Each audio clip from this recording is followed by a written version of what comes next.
Un uomo è in coma a Oliena dopo un folle inseguimento col coltello, finito con un volo dal balcone.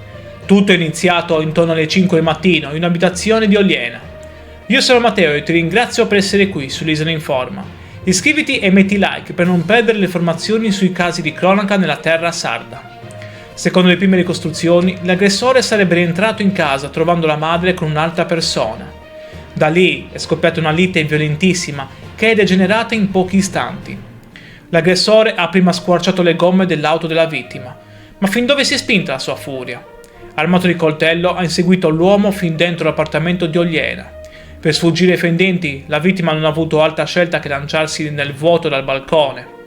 La vittima è stata soccorsa e trasferita d'urgenza in ospedale. Ora è in coma e le sue condizioni sono gravissime. I carabinieri di Oliena sono intervenuti immediatamente e l'autorità giudiziaria sta valutando l'ipotesi di tentato omicidio. Un episodio di estrema violenza che scuote la tranquillità della comunità barbaricina.